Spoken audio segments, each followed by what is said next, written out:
حدثنا سعيد بن عفير قال حدثنا ابن وهب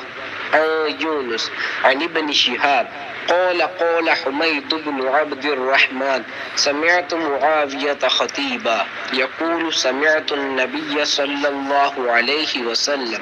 يقول من يرد الله به خيرا يفقه في الدين وإنما أنا قاسم والله يعطيه الأمة قائمة على أمر الله لا يضرهم من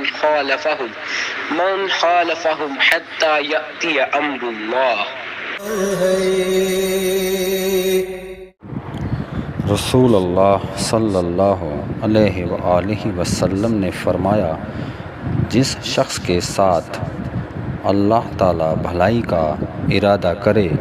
اسے دین کی سمجھ عنایت فرما دیتا ہے، اور میں تو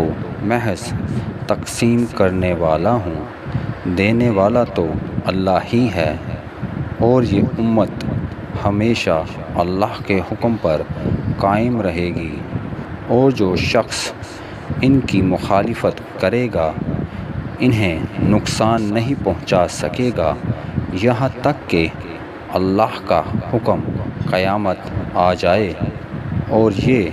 عالم فنا ہو جائے۔ صحیح بخاری حدیث نمبر 71۔